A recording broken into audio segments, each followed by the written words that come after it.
Mga kalab, sa pagpunta ko po dito sa Bayuti, may na-encounter po akong isang bagay. Sabi nga na isang lugar. Kasi dito po sa Bayuti ay ito yung lugar na napakalayo, ilayang buka kumbaga. Ay may isang simbahan dito mga kailab na napansin ko na nagkaisa-isa at dito po mismo sa may gitna ng bundok.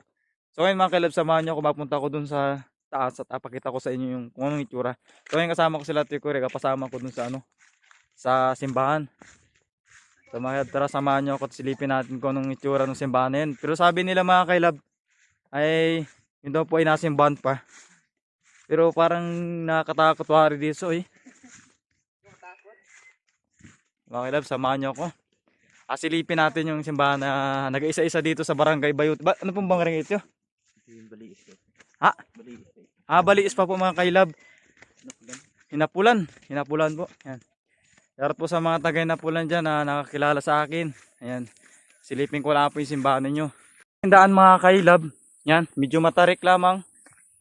At sabi ko, harig ko ay ilagay ko ay aga-ingali ng matatanda dito. At may mga kailab, may lagayin pa ng matawat.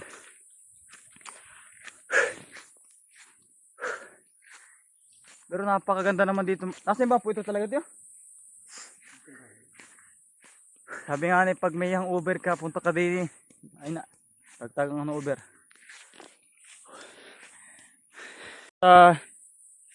Tagal na panahon na dito lang ako nakapansin ng simbahan na sobrang malayo na, tapos wala pang mga tao-tao. Hindi ko alam kung ba't para saan ang purpose nito. Tapos maganda natin mga kailab, malayo na, tapos ang tahimik, para nakakatakot wari dito pag mag-isa ka. So, mga kailab, tingnan natin. Sabi parang ito ay napaka na, parang abundonado na ito. Di pa naman. Kailab, nandito na po ako sa simbahan. Ito po ang nakalagay Welcome Open Heaven, Three Prayers Mountain. Ito na po yung simbahan, tiyo. Saan po madaan? Ito mga kailab, parang abundonado na. Tabi-tabi po. So mga kailab, silipin natin yung simbahan. Silipin natin. So, bali, parang nakatakot dito eh. Ito ang itsura mga kailab. Ikiran po. Nakakatakot mga kailab. Ay! Teka. Katakot. Ang dami mga kailab, sobrang dami pong tawag doon, tiyo. Yung balin sa sayaw. Mga kailab, yan. Ito. Parang abundonado ng mga kailab. Parang nakakatakot dito. Pero ang simbang paputo talaga. Yan po, ang daan din eh. Dito po. Ito na po. Pwede mo pakita na eh. Pero sa mga doktor din eh. Mga kailab, akitin natin to. Opo. Mga kailab, uy. Ha. Mga kailab, may daan dito. Bali, para naging abundonado ng mga kailab. Siguro hindi na ito nasimbahan. Nakakatakot mga kailab dito pag mapunta ka mag-isa sa gabi. Ay napaka-hassle dito mga kailab.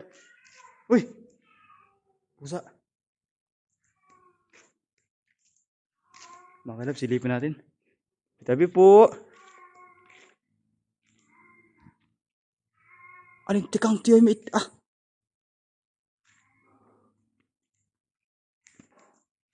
Mga kailab, biri po yung simbahan.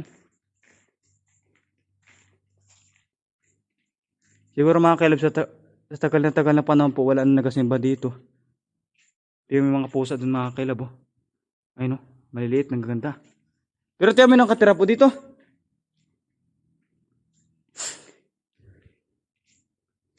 So mga kailab, nakita nyo naman ang itsura ng simbahan dito.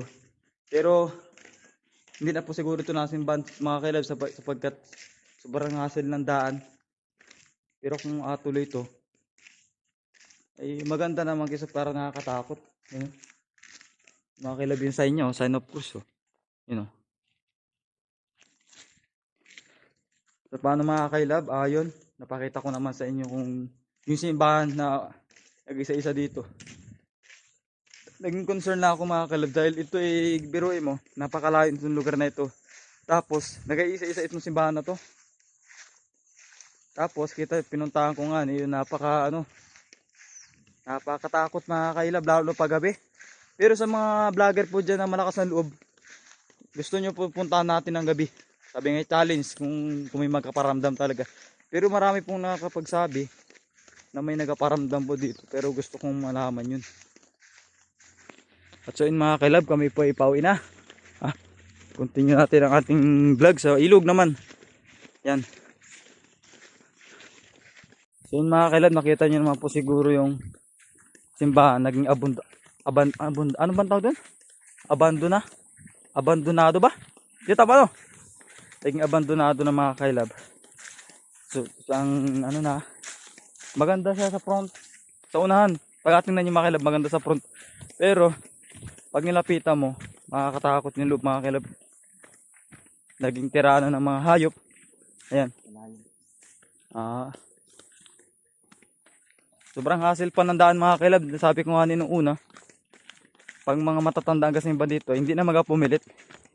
Biruin nyo mga kailab, sa dami-daming simbahan, ito lang po talagang kakaiba. Nag-isa-isa ito yung simbahan na to. Tapos sobrang layo na, nasa kalagitnaan pa ng bundok. Sino naman makakataka doon? Ay kasi siguro hindi na nasimbahan at siyempre gasakit ang likod ng matatanda pag mga ganyan nasimbahan. Paano mga kailab?